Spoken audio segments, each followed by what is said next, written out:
High command ने फल दिया है। ये अच्छे कार्यकर्ता थे और युवा हैं तीनों ही। तो इन तीनों को मुख्यमंत्री की ताजपोशी करके एक कार्य क्षेत्र में और एक लगनशीलता का एक भारतीय जनता पार्टी ने उदाहरण पेश किया है। देखिए, ब्राह्मण होने के नाते हमें तो वाकई बहुत खुशी है। शर्मा जी, बीजेपी ने जैसे एक परंपरा बदली है जी, एक मतलब पहली बार के विधायक को जो चुनकर आया उसको सीएम बनाया, और राजस्थान, छत्तीसगढ़ और मध्य प्रदेश में भी ऐसे चेहरों को मुख्यमंत्री बनाया जहां लोग सोच नहीं रहे थे। जी, आदिवासी को सीएम बनाया, वहां एक ओबीसी से यादव समाज के मोहन यादव को सीएम बनाया।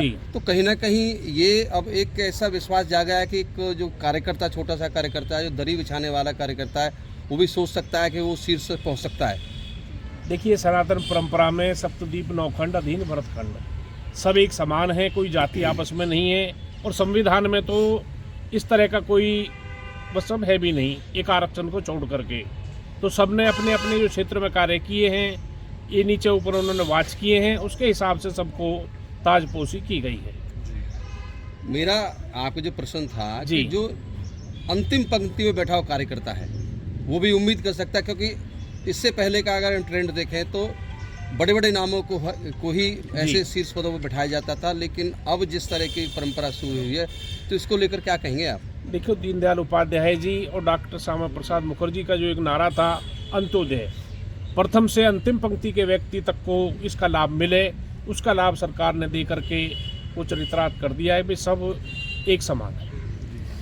तो ये एक अच्छी पहल हुई है। हम बात कर रहे थे सुरेंद्र शर्मा बबली से। आखिरकार कहीं ना कहीं बीजेपी ने एक ऐसी परंपरा शुरू की है कि जो ऐसे लोगों को उन्होंने मुख्यमंत्री बनने का मौका दिया, जो अपने आप में कहीं ना कहीं एक चौंकाने वाला जरूर रहा लोगों को, लेकिन ये एक बहुत सही पहल है। इससे वो लोग जो काम करने वाले कार्यकर्ता है उनको मौका मिलेगा।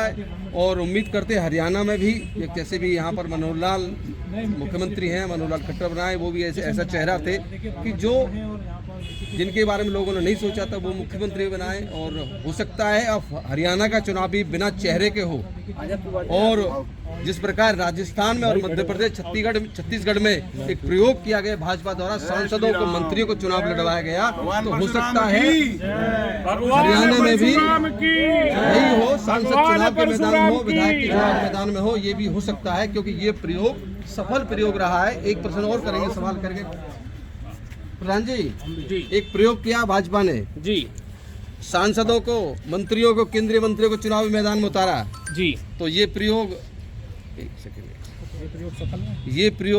सफल रहा उनका। और शायद अगले चुनाव जो होंगे, हरियाणा का चुनाव, आगामी चुनाव, तो ये प्रयोग यहाँ भी हो सकता है।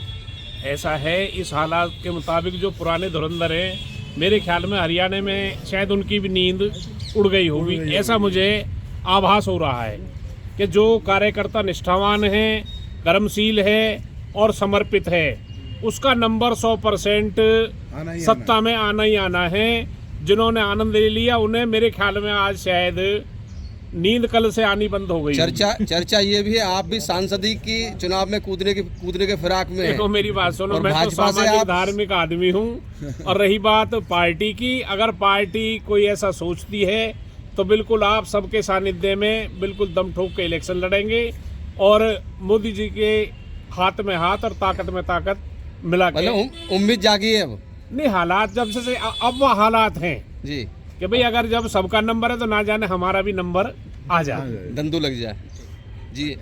क्योंकि कहीं ना कहीं अब ऐसे ऐसे चेहरों को मोदी जी निकाल के लाते हैं, तो कहीं ना कहीं उनका भी एक उम्मीद करना जायज़ है।